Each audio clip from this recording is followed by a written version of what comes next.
Hola familia, Dios les bendiga. Es un gusto poder estar nuevamente con ustedes compartiendo nuestro tercer video, que es nuestra tercera lección y es ¿qué es el reino de Dios? Así que muchas gracias por acompañarnos, muchas gracias por estar al pendiente de cuando subimos este video. Recuerden darle like por favor y compartir sus comentarios, dejar dudas y tener a la mano su Biblia, su libreta, una pluma, un lápiz, apuntar a todo lo de nuestra clase y después le estaremos platicando más adelante en nuestra reunión de Zoom. Así que si ya estamos listos, pues comenzamos. Isaías capítulo 52 versículo 7 nos da una maravillosa poesía que dice así: cuán hermosos son sobre los montes los pies del que trae alegres nuevas, del que anuncia la paz, del que trae nuevas del bien, del que publica salvación, del que dice a Sión, tu Dios reina. La ciudad de Jerusalén ha sido destruida por Babilonia, un gran reino del norte. Toda esta gente judía había sido enviada al exilio, pero hubo algunos que se quedaron ahí, permanecían en la ciudad y se preguntaban, ¿qué está pasando? ¿Nos abandonó nuestro Dios?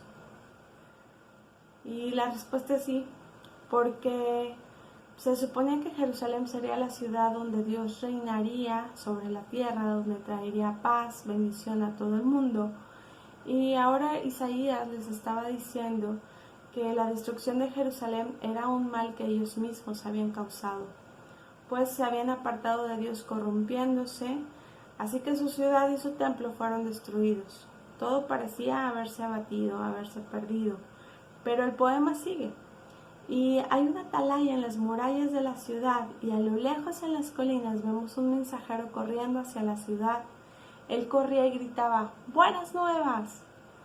Isaías dice, qué hermosos son sobre los montes los pies del que trae buenas nuevas. ¿Te imaginas corriendo descalzo? E Isaías está diciendo, qué hermosos pies. Y esto es cierto, porque Isaías no estaba literalmente adorando o hermoseando los pies de la persona. Él estaba diciendo este pensamiento porque estaba alabando a la persona que traía las buenas noticias, las buenas nuevas. ¿Y cuál era el mensaje que traía la atalaya? Pues que a pesar de la destrucción de Jerusalén, el Dios de Israel sigue siendo rey. Y Dios mismo iba a regresar y el atalaya se gozaba. Más adelante en este versículo vemos que la atalaya está totalmente alegre porque Dios va a reinar como quiera. Ahora, en el Nuevo Testamento nos topamos con la misma frase, buenas nuevas, que en el griego se traduce como euangelión o evangelión. Y esto es traducido como evangelio, pero no es cualquier buena nueva. La Biblia menciona esta frase como el anuncio de un nuevo rey, un nuevo reinado.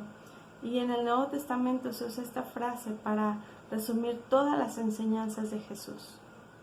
Jesús comienza su ministerio y esto es maravilloso. Supongamos que alguien te hace la pregunta de ¿qué es el reino de Dios? ¿Cómo responderías? La pregunta más fácil sería notar que un reino es un territorio donde gobierna un rey y como entendemos que Dios es el creador de todas las cosas, su reino se extiende por todo el mundo. Esto manifiesta que el reino de Dios está donde esté Dios, donde reina. Y dado que Él reina en todas partes, el reino de Dios está en todas partes. Sin embargo, eso no es todo. Ciertamente el Nuevo Testamento se refiere a algo más. Podemos ver en el momento que Juan el Bautista sale al desierto y anuncia con urgencia, arrepentidos, porque el reino de Dios se ha acercado. Y volvemos a verlo cuando Jesús aparece, que es cuando está iniciando su ministerio, en Mateo 4, versículo 17, una vez más Jesús lo vuelve a decir, arrepentíos, porque el reino de Dios se ha acercado. Si el reino de Dios es todo el universo sobre el cual Él reina, ¿por qué alguien tendría que anunciar que el reino de Dios estaba cerca o estaba por suceder? Obviamente Juan el Bautista y Jesús se referían a algo más profundo. En el corazón de este tema está la idea del reino mesiánico de Dios, un reino que será gobernado por el Mesías escogido de Dios, quien no será solo el redentor de su pueblo, sino también su rey. Así que cuando Juan habla de la proximidad radical de este avance, la intrusión del reino de Dios, está hablando del reino del Mesías. Al final de la vida de Jesús, justo cuando estaba a punto de partir de este mundo, sus discípulos tuvieron la oportunidad de hacerle una última pregunta. Y ellos le dicen: Señor, en Hechos capítulo 1, versículo 6, ¿restaurarás en este tiempo el reino de Israel? Podemos imaginarnos a Jesús diciendo: no entendieron nada de lo que les dije durante 3 años. Ellos seguían con el concepto de un reino en la tierra que ejercería su dominio, que forzaría a la gente a creer en ese reino por encima de cualquier cosa y que destruiría a los enemigos. Aun cuando los discípulos estuvieron cerca de las enseñanzas de Jesús, todavía seguían sin entender que el reino de Dios es espiritual, no físico. Y Jesús pudo haberles preguntado algo así como que: ¿cuántas veces tengo que decirles que yo no restauraré el reino de Israel? Pero realmente la respuesta que les dio Jesús fue paciente y gentil. Él les dijo: no les corresponde a ustedes saber los tiempos ni las épocas que el Padre ha fijado con su propia autoridad, pero recibirán poder cuando venga el Espíritu Santo sobre ustedes y me serán testigos en Jerusalén, en toda Judea y Samaria, hasta los confines de la tierra. Y entonces, ¿qué quiso decir? ¿A dónde quería llegar? Bueno, pues muy fácil. Jesús tenía otros planes, de los cuales el Señor nos iba a meter en esos planes. Y no solamente Jesús venía a mostrar el reino de Dios a través de su vida, a través de sus acciones, sino que cuando Él ascendiera, en los planes de Dios estaba que ahora los que habían creído en Él, los que eran parte de ese reino, ahora ellos fueran los embajadores. Y entonces aquí vemos los 2 puntos que nos quiere enseñar esta lección acerca del reino de Dios. Primera, que Jesús es el reino de Dios. Por eso cuando Jesús dice: arrepentíos porque el reino de los cielos ha llegado, está hablando acerca de Él. Y en segundo punto, nos lo menciona 2 Corintios 5:19, que nos llama embajadores de Cristo. Ahora nuestra ciudadanía y nuestro reino, para los que creímos en Jesús como nuestro Señor y Salvador, ya no está en esta tierra. Hoy somos mexicanos, pero nuestra primer ciudadanía es que somos hijos del reino eterno. Esa debe de ser nuestra ciudadanía primera, más que ser mexicanos o estadounidenses o como sea. Así que la primera característica del reino después del arrepentimiento es una obediencia radical. Jesús nos la mostró a través de su vida, de su muerte y de su resurrección. Una obediencia radical, 100% al Padre. Es por eso que cuando Jesús está hablando de que Él es el Mesías, pues no le creyeron. No le creyeron porque ellos esperaban otro tipo de reinado. Sin embargo, Jesús dijo: el mayor en el reino de Dios es el más vulnerable. Es el que ama, el que sirve al pobre. Él dijo: vivimos bajo el reino de Dios cuando respondemos al mal, amando a nuestros enemigos, perdonándolos, teniendo paz unos con otros. Hay una historia interesante en Lucas capítulo 7, versículo del 1 al 10, donde un soldado, un centurión, va y busca a Jesús, con esta fama que tenía ya Jesús de que Él era el Mesías. Va y busca a Jesús y le pide que por favor sane a su siervo. Pero Jesús se asombra porque este hombre le reconoce como Señor, le reconoce como Jesús con su autoridad. Y esto realmente fue asombroso para Jesús porque nadie lo había hecho hasta ese momento. Jesús no solo vino a hablar del reino, escogió a 12 discípulos. Esto como como una imagen de las 12 tribus de Israel, y hizo muchas cosas, perdonó pecados, libró endemoniados, sanó enfermos. Así que Jesús sabe que solamente a través de su obediencia radical yendo a la cruz es que va a poder extender el reino hacia todo aquel que en él cree. Y bueno, esto lo vimos en la lección número 2, que si no la has visto te invito a que lo busques. La lección número 2, donde hablamos acerca de la importancia de la muerte y la resurrección de Jesús. Pero es por esto que Jesús se le reconoce como el rey de los judíos, aunque lo hicieron en un tono burlesco. Realmente Jesús les estaba mostrando que así era, pero en un plano espiritual. Ok, el punto número 2 es que el reino de Dios está en los discípulos de Jesús. En Lucas capítulo 9, versículo 1 y 2, Jesús envió a los discípulos con la plena confianza de que el reino de Dios estaba con ellos, dándoles así toda la autoridad. Una vez más Jesús en Hechos capítulo 1 les dice: cuando venga el Espíritu Santo, ustedes van a hacer las mismas cosas que yo hago o más.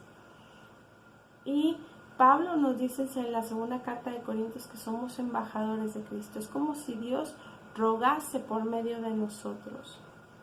Un discípulo maduro de Jesús en el Nuevo Testamento escribió: prosigo a la meta, al premio del supremo llamamiento en Dios, que es Filipenses 13:14. Y esa debe de ser nuestro anhelo. El crecimiento como discípulos de Jesús involucrará muchas cosas. La parte más importante es que aprendamos más y más acerca de Jesús, porque Jesús lo hacía. Así que tenemos que buscar más a través de la Biblia, por encima de lo que sea. A veces perdemos mucho tiempo queriendo conquistar reinos terrenales, cuando nuestro verdadero reino está en los cielos. Pongamos en una balanza qué es lo que estás buscando en tu diario vivir. ¿Conquistar un reino terrenal que en algún momento va a aparecer? ¿O conquistar esa ciudadanía que tienes, que va a durar permanentemente? Creo que este es un muy buen tiempo para poner esa balanza y saber a qué le estamos dando prioridad. Es cierto, Dios mismo sabe que tenemos que buscar el sustento de nuestra casa, varones, mujeres hoy en día, tenemos que trabajar, tenemos responsabilidades en nuestro hogar, en nuestro trabajo, en nuestras empresas. Dios sabe todo eso y Dios está con nosotros y nos prospera. Pero a veces nos enfocamos tanto y nos afanamos, como Marta y María, que Marta estaba afanada en la limpieza y en las cosas de la casa, y María, en lugar de ayudar, estaba atenta a todo lo que Jesús decía. Y cuando Marta se acerca con Jesús y le dice: mira, María no está haciendo lo que le toca, Jesús reprende a Marta y le dice: María está en el lugar correcto. Así que es un buen tiempo y yo te quiero invitar para que pongas esa balanza y hagas una balanza en tu vida. ¿A qué le estás dando prioridad? ¿A un reino terrenal o al reino para el que fuiste escogido y que ya pagaron un alto precio por tu vida? Mateo 6:33 dice: mas buscad primeramente el reino de Dios y su justicia, y todas estas cosas os serán añadidas. ¿De qué cosas está hablando Mateo? Bueno, pues esa es una muy buena tarea. En los capítulos de Mateo, capítulos 5 al 7, podemos ver el Sermón del Monte, que también podríamos llamarle la constitución del reino. Y también te quiero invitar, esta es la segunda actividad de esta clase, te quiero invitar a que lo leas, lo comprendas, lo medites. ¿Y te parece si lo platicamos en nuestra reunión de Zoom? Sería excelente poder verles. Muchísimas gracias por concluir y quiero invitarles a que oremos. Tal vez es muy corto el tiempo para hablar acerca del reino de Dios, pero sé que Dios habla a tu corazón. Padre Santo y Todopoderoso, mi Señor, te doy muchas gracias porque tu reino llegó a nuestras vidas, porque tocaste nuestra puerta de nuestro corazón, Señor, y hemos decidido abrirte y hemos decidido conocer más de ti, Señor. Permítenos, mi Rey, poder ser esos embajadores a los cuales tú nos estás delegando, Señor, tu reino. Reconciliar a la gente contigo, Señor, pero seguir conociendo a nosotros más de ti, mi Señor. Sorpréndenos, mi Rey, con todo lo que tienes para con nosotros, Señor. Y que podamos ser testimonio, mi Dios, a la gente que aún no conoce de ese reino. Ser testimonio viviente del reino de los cielos, mi Señor. Muchas gracias, amado Jesús. Bendigo a cada uno de los amigos, familia que están viendo este video. Sé tú con ellos, Señor, y sigue hablando a sus corazones. Es un privilegio poder compartir tu palabra, Señor. En el nombre de Jesús, aquí estamos rendidos a ti. Amén. Gracias, familia, por acompañarnos y por estar al pendiente del video. Recuerden, platicamos por Zoom y no se les olvide contestar el formulario. Dios les bendiga. Hasta luego.